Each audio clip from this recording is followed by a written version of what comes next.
सुनीता का छोटा बेटा मनदीप गूंगा था और सुनीता की मृत्यु के बाद उसके भाइयों ने उससे भीख मंगवानी शुरू कर दी। एक दिन उसने भीख मांगने से मना किया तो भाइयों ने उसे मार पीट कर घर से निकाल दिया और यह प्रसिद्ध कर दिया कि उसने अपनी मां को जहर देकर मारा है। मोहल्ले वाले उसे नफरत की नजर से देखते और बच्चे उसे पत्थर मारने लगते। 2 दिन से भूखा वह सड़क किनारे सोया हुआ था कि अचानक किसी ने उसके ऊपर कूड़ा फेंका तो उसकी आंखें फटी की फटी रह गई, क्योंकि कूड़े के ढेर के बीच से उसने मन ही मन पुकारा, हे ईश्वर, मेरी मदद कर दे। और उसने चेहरा उठाकर आसमान की ओर देखा था। जुबान से तो वह कोई शब्द बोल नहीं सकता था, लेकिन उसके मासूम चेहरे पर मौजूद पीड़ा सब कुछ कह रही थी। उसकी आंखें उस समय रो रो कर लाल हो चुकी थी और आंखों से बहते आंसू जैसे भगवान से भीख मांग रही थी। वह खामोश था, मगर उसकी खामोशी चीख चीख कर अपनी कहानी सुना रही थी। यह दृश्य ऐसा था कि किसी अच्छे भले इंसान का दिल भी दहल जाए, मगर समय के उन जालिमों पर इसका कोई असर नहीं हुआ था। वह 2 दिन से भूखा था और सड़क किनारे सोया हुआ था। सड़क का किनारा भी क्या था, गंदगी का एक ढेर था जहां सांस लेना भी मुश्किल लगता था। वहां पर किसी ने लकड़ी का कुछ सामान फेंक रखा था। उसने उसी सामान में से छोटे छोटे लकड़ी के टुकड़े और पटरे उठाकर बराबर किए और उन्हीं पर लेट गया। वो तो थकान से निडाल था, मगर नींद उसकी आंखों से कोसों दूर थी। भूख उसके शरीर को अंदर ही अंदर खा रही थी। पेट में उठने वाली टी से उसे बार बार करवट बदलने पर विवश कर रही थी, मगर वह बेबस था। उसके आगे गंदगी का एक बड़ा ढेर लगा हुआ था। कचरे की दुर्गंध हर सांस के साथ उसके अंदर जा रही थी, मगर उसके पास इसके अलावा कोई जगह नहीं थी। वह इसी को अपना आश्रय बनाए बैठा था। तभी अचानक किसी ने उस पर कूड़ा फेंका। कूड़े का ऐसा एक हिस्सा उसके पास आकर गिरा और वह चौंक कर उठ बैठा। पहले तो उसने डर के पीछे हटने की कोशिश की, मगर फिर उसकी नजर कूड़े पर पड़ी और एक चीज पर जाकर ठहर गई। उसकी आंखें हैरत से फैल गई। कूड़े के अंदर एक बहुत सुंदर सा बैग पड़ा था। वह बैग इस गंदगी के ढेर में भी अलग ही नजर आ रहा था, जैसे किसी और दुनिया की चीज हो। मनदीप कुछ पलों तक उसे देखता रहा। उसके अंदर जिज्ञासा जाग उठी। वो धीरे धीरे उस बैग के पास आया। उसके हाथ कांप रहे थे। भूख और कमजोरी ने उसे निडाल कर दिया था, मगर उसकी आंखों में एक अजीब सी चमक आ गई थी। उसने बैग को हाथ लगाया और बैग के अंदर रखी चीज ने उसके दिल की धड़कन तेज कर दी। एक पल के लिए वह खुश हो गया, मगर नहीं जानता था कि यह उसकी जिंदगी पर कितना गहरा असर डालने वाली थी। मनदीप की उम्र 12 साल थी और वह अपने भाई बहनों में सबसे छोटा था। उसकी माँ का नाम सुनीता था। मनदीप जन्म से गूंगा था। वह बोल नहीं सकता था, मगर सब कुछ समझता था। उसकी आंखें उसके अंतर्मन का दर्पण थी। सुनीता और रमन ने उसका इलाज कराने की बहुत कोशिश की थी। वह उसे एक डॉक्टर से दूसरे डॉक्टर के पास लेकर जाते थे रहे। हर बार उम्मीद लेकर जाते और निराश होकर वापस आते। डॉक्टर का कहना था कि इसका इलाज होना संभव नहीं है, और अगर हो भी गया तो इलाज इतना महंगा है कि वह लोग नहीं करा सकते। सुनीता और रमन ने अपने घर और थोड़ी बहुत जमीन के मूल्य का अंदाजा लगाकर डॉक्टर से बात की थी। उनकी आंखों में उम्मीद थी कि शायद कोई रास्ता निकल आई, मगर डॉक्टर के शब्दों ने उनकी उम्मीद तोड़ दी। उसने साफ कह दिया कि यह पूंजी इलाज के लिए बहुत कम है और इतनी सी पूंजी में कुछ नहीं हो पाएगा। यह सुनकर दोनों पति पत्नी का दिल बैठ गया। वह अपने बेटे के लिए कुछ न कर सके। मनदीप की उम्र सिर्फ 4 साल थी जब दिल का दौरा पड़ने से रमन का स्वर्गवास हो गया। घर पर दुखों का पहाड़ टूट पड़ा, मगर एक बात यह थी कि उसके दोनों बड़े भाई उस समय तक इतने बड़े हो चुके थे कि घर संभाल सकते थे। पिता के स्वर्गवास के बाद उन्होंने घर को संभालने की कोशिश की। वह मेहनत करते और घर का खर्च चलाते। घर का एक सदस्य कम हो गया था, मगर जिम्मेदारियां बढ़ गई थी। सुनीता का जीवन साथी उसे अकेला छोड़ गया था और यह दुख उसके लिए दिल में एक घाव बना गया था। वह दिन रात अपने पति को याद करती मगर बच्चों के लिए खुद को मजबूत बनाए रखती। उसने अपने आंसू छुपाकर बच्चों को संभाला मगर उसके दिल का दर्द कभी कम ना हुआ। समय गुजरता गया, बच्चे बड़े होते गए मगर सुनीता के दिल में एक भय हमेशा जिंदा रहा। उसे सबसे ज्यादा चिंता मनदीप की रहती थी। वह जानती थी कि यह बच्चा बाकी लोगों से अलग है। वह बोल नहीं सकता, अपने दिल की बात नहीं कह सकता। वह अक्सर रातों को उठकर उसे देखती और खामोशी से रोती। उसके दिल में एक ही सवाल होता कि उसके बाद इस बच्चे का क्या होगा। वह भगवान से प्रार्थना करती कि उसके बाद भी कोई उसका ख्याल रखने वाला हो, मगर उसका यह डर आखिरकार सच साबित हुआ। पति की मृत्यु के 9 साल बाद सुनीता भी परलोक सिधार गई। उसकी मौत ने घर की आखिरी डाल भी खत्म कर दी। तब तक बच्चे जवान हो चुके थे और सब अपने अपने कामों में लग गए थे। सुनीता के जाने के बाद मंदिर बिल्कुल अकेला हो गया। उसके भाई बहनों ने धीरे धीरे उससे मुंह मोड़ लिया। पहले उसके साथ थोड़ी बहुत नरमी करते थे मगर अब वह भी खत्म हो गई। उन्होंने उसे खाना देना बंद कर दिया। मंदिर जब भूख से तड़प कर वहां खाना मांगता तो उसे अनदेखा कर देती। वह रोता था मगर उसकी आवाज कोई नहीं सुनता था। आखिरकार उन्होंने उसे भीख मांगने पर लगा दिया। वह चाहते थे कि वह सारा दिन बाहर रहे और लोगों के सामने हाथ फैलाए, मगर मनदीप ने इनकार कर दिया। उसकी आंखों में स्वाभिमान था। वह भूखा रहना बर्दाश्त कर सकता था मगर हाथ फैलाना नहीं। उसके इनकार ने उसके भाइयों के अंदर का अत्याचार जगा दिया। उन्होंने उसे बुरी तरह मारा और उसका कमजोर शरीर इस अत्याचार को सहन नहीं कर सका। वह जमीन पर गिर गया मगर उसकी आंखों में आंसुओं के साथ एक जिद भी थी। वह फिर भीख मांगने को तैयार नहीं हुआ और इसी जिद का की सजा उसे घर से निकाल कर दी गई। वो सड़कों पर आ गया। अब ना उसके पास छत थी ना खाना। वो गलियों में भटकता रहा। लोग उसे देखते मगर अनदेखा कर देते। कुछ हमदर्दी से देखते मगर आगे बढ़ जाते। वह दिन भर भूखा रहता और रात को कहीं भी सो जाता। वह उन रिश्तेदारों के पास गया जो कभी उसकी माँ के सामने उस पर दया दिखाते थे और कहते थे कि यह बच्चा तो बहुत मासूम है। सबसे पहले वह अपनी मौसी के घर गया था और दरवाजे पर खड़ा होकर उसने हल्के से दरवाजा खटखटाया। मौसी ने दरवाजा खोला तो उसे देखकर चौंक गई। मनदीप की हालत बिखरी हुई थी, कपड़े मैले थे और चेहरे पर थकान और भूख साफ नजर आ रही थी। उसने हाथ के इशारे से अपनी हालत बताने की कोशिश की। आंखों में विनती थी कि उसे अंदर आने दिया जाए, मगर मौसी का चेहरा कठोर हो गया। उन्होंने इधर उधर देखा और फिर धीमी आवाज में कहा कि यहाँ से चले जाओ।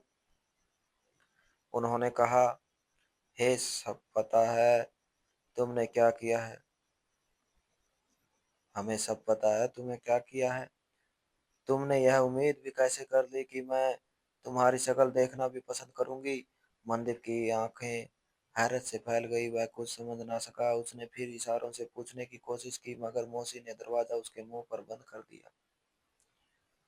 मंदिर का दिल टूट सा गया मगर इसके अलावा कोई चारा भी नहीं था कि वह किसी और रिश्तेदार से मदद मांगता। वह वो वहां से निकला तो सीधा अपने मामा के घर गया। वहां भी उसे यही आशा थी कि शायद वह उसे गले लगा ले, मगर वहां भी दरवाजा खुलते ही उसे नफरत भरी नजरों का सामना करना पड़ा। मामा ने उसे देखते ही डांट दिया और कहा कि यहाँ आने की हिम्मत कैसे हुई। तुम जैसे बच्चे के लिए हमारे घर में कोई जगह नहीं है। आगे कभी भी इस घर की ओर देखना भी मत, वरना मैं तुम्हारे गूंगे होने का भी लिहाज नहीं करूंगा। यह कहकर उन्होंने उसे धक्का देकर बाहर निकाल दिया। मंदिर लड़खड़ा कर जमीन पर गिरा मगर फिर उठकर चल दिया। उसके कदम भारी हो चुके थे और दिल टूट चुका था। उसके बाद एक एक करके वह हर चाचा ताया बुआ और दूर के रिश्तेदारों के पास भी गया, मगर कोई भी उसे एक टाइम का खाना तक खिलाने के लिए तैयार नहीं था। धीरे धीरे पूरे मोहल्ले का व्यवहार बदलने लगा था। जहाँ पहले लोग उसे देखकर हमदर्दी जताते थे, अब वही लोग उसे देखकर मुंह फेर लेते थे। बच्चों को उसके पास आने से रोका जाता, औरतें उसे देखकर कानाफूसी करने लगती और आदमी उसे गुस्से से देखते। उसे समझ नहीं आ रहा था कि अचानक सब कुछ क्यों बदल गया है। एक दिन वह गली के कोने में बैठा था जब उसने दो औरतों को आपस में बात करते सुना। एक औरत ने कहा कि ईश्वर बचाए, ऐसे बच्चों से अपनी माँ को ही जहर दे दिया। दूसरी ने अफसोस से सर हिलाते हुए कहा कि हाँ, इसलिए तो इसके भाई बहनों ने इसे घर से निकाल दिया। ऐसे मनहूस बच्चे को कौन अपने पास रखेगा। यह शब्द सुनकर मनदीप का दिल जैसे रुक सा गया। उसकी आंखें फटी की फटी रह गई। वह गूंगा था मगर बहरा नहीं। हर शब्द उसके दिल में तीर की तरह लगा था। उसे उस दिन सच्चाई का पता चला कि उसके साथ यह सब कुछ क्यों हो रहा है। वह देर तक वहीं बैठा रहा, आंखों से आंसू बहते रहे, मगर उसके पास कोई शब्द नहीं था कि वह अपनी भी सफाई दे सके। वह चाहकर भी किसी को नहीं बता सकता था कि वह निर्दोष है। वह भला कैसे अपनी माँ को मार सकता था, जो उसकी जिंदगी का एकमात्र सहारा थी और उससे निस्वार्थ प्रेम करती थी। उस दिन उसने फैसला कर लिया कि वह इस मोहल्ले में नहीं रहेगा जहां हर आंख में उसके लिए नफरत हो। वह उठा और चलता हुआ उस जगह से दूर निकल गया। इसके बाद उसकी जिंदगी सड़कों पर गुजरने लगी। वह काम की तलाश में इधर उधर भटकता रहा, मगर कोई उसे काम देने को तैयार नहीं था। उसकी हालत देखकर लोग उसे भिखारी समझते और जब वह हाथ नहीं फैलाता तो उसे धुतकार देते। उसका आत्मसम्मान उसे भीख मांगने से रोकता था। वह भूखा रह लेता मगर हाथ नहीं फैलाता था। 2 दिन उसने कुछ नहीं खाया और कमजोरी उसके शरीर पर हावी हो चुकी थी। आखिरकार थक हार कर वह उस गंदगी के ढेर के पास आकर लेट गया था। वही जगह अब उसका आश्रय बन चुकी थी और उसी पल किसी ने उसके पास ही कूड़ा फेंका था और तभी उसकी नजर उस बैग पर पड़ी थी। अब वह बैग उसके सामने था। उसने धीरे से उसे खोला और अंदर झांका तो उसकी आंखें हैरत से फैल गई।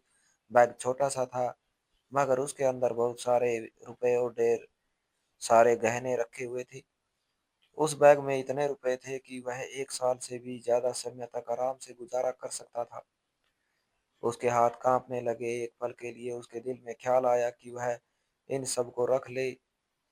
उसकी भूख उसके दिल को कमजोर कर रही थी, मगर अगले ही पल उसने सर झटक दिया और उसकी आंखों में एक अजीब सी चमक आ गई। यह उसका सामान नहीं था और वह कैसे किसी और की चीज ले सकता था। उसने बैग निकाल के अंदर देखा तो उसमें से एक कार्ड निकला जिस पर किसी का नाम और पूरा पता लिखा था। उसने उस कार्ड को ध्यान से देखा जैसे उसे याद कर रहा हो। फिर वह उठा और सड़क को की ओर बढ़ा। उसने हाथ के इशारे से एक रिक्शा रोका।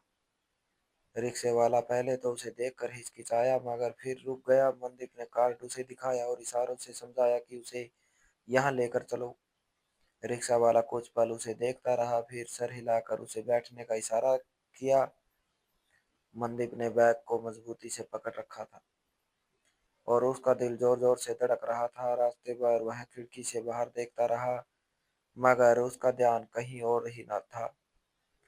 उस पते पर पहुंचकर उसने बैग में से सिर्फ एक नोट निकाला और रिक्शे वाले को दे दिया।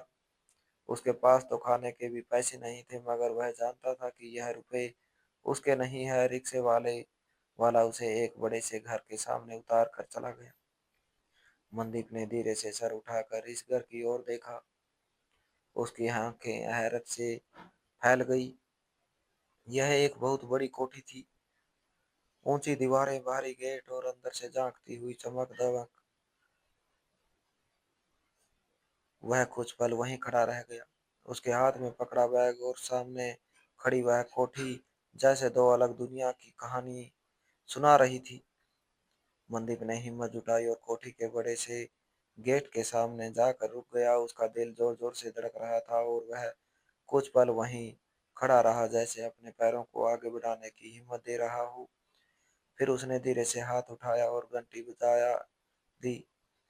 घंटी की आवाज उस शांत माहौल में गूंज उठी। थोड़ी देर में मेन गेट के अंदर से एक चौकीदार बाहर आया। उसने गेट खोला और मंदिर को ऊपर से नीचे तक देखा। उसके मैले कपड़े और कमजोर हालत देखकर उसके चेहरे पर नाराजगी आई, मगर मनदीप ने फौरन अपने हाथों के इशारे से और कार्ड दिखाकर समझाया कि वह इस घर के मालिक और मालकिन से मिलना चाहता है। साथ ही उसने इशारा किया कि वह उनका बैग वापस करने आया है।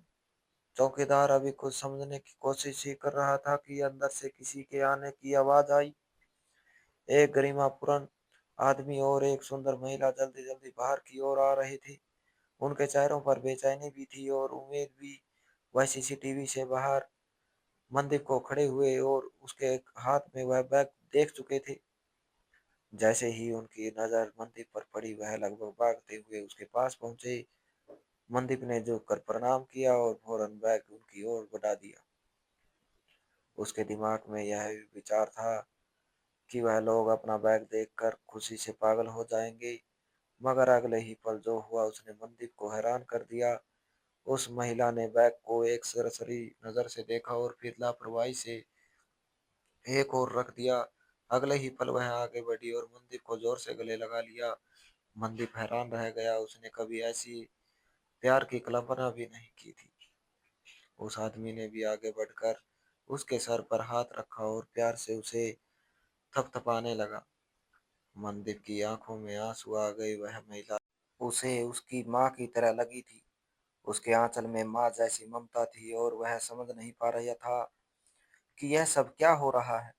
वह दोनों उसे अपने साथ अंदर ले गए और शानदार ड्राइंग रूम में बिठाया। नौकर तुरंत अबानी और खाने की व्यवस्था करने लगे। मनदीप झिझक रहा था, मगर महिला ने अपने हाथों से उसे खाना खिलाना शुरू किया। उसकी आंखों से आंसू लगातार बह रहे थे। कुछ देर बाद उस आदमी ने बड़े प्यार से कहना शुरू किया कि वह दोनों निसंतान है।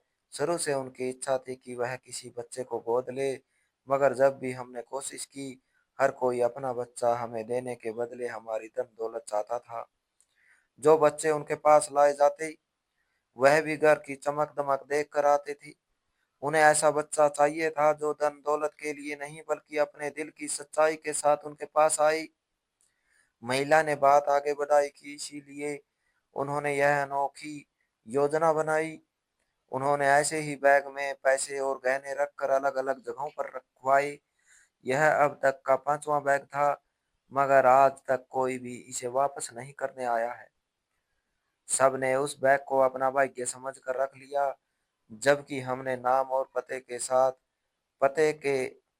साथ साथ अपना फोन नंबर तक लिख कर रखा था। जो इस बैग में था, मगर सिर्फ मनदीप था जो यह बैग वापस करने आया था। मनदीप हैरत से उनकी ओर देख रहा था। उस आदमी ने उसके कंधे पर हाथ रखते हुए कहा कि इसलिए अब वह चाहते हैं कि वह उनका बेटा बन जाए। हमें अपने माता पिता समझो। क्या तुम हमें अपना लोगे? अगर तुम हमें अपनाने के लिए तैयार हो तो हमें अपने माता पिता से मिलवा दो। हम उन्हें भी यहाँ ले आएंगे। हमारे पास बहुत रुपया पैसा है और हम सबका जीवन संवार देंगे। यह सुनकर मंदिर के धैर्य का बांध टूट गया और वह फूट फूट कर रोने लगा। उसने कांपते हुए हाथों से इशारा किया और किसी तरह अपनी बात समझाई कि उसके माता पिता नहीं है, वह इस दुनिया में अकेला है।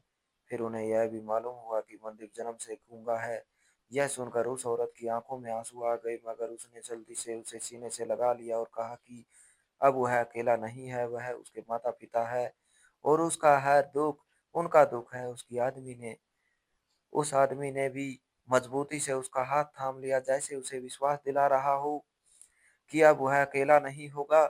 उस दिन के बाद मंदिर की जिंदगी बदल गई। उसे बहला नहलाया धुलाया गया, नए कपड़े पहनाए गए और अच्छा खाना दिया गया। वह धीरे धीरे संभलने लगा।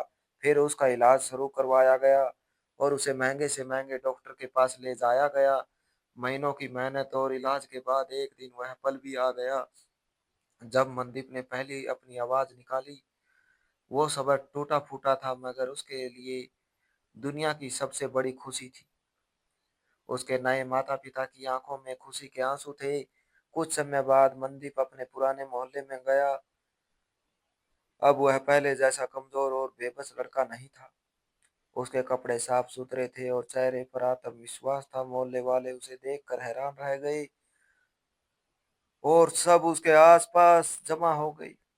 मनदीप ने उनकी ओर देखकर साफ शब्दों में कहा, मैंने अपनी माँ को जहर देकर नहीं मारा था। मैं गूंगा था मगर बहरा नहीं। तुम लोगों ने मेरी खामोशी का फायदा उठाया था।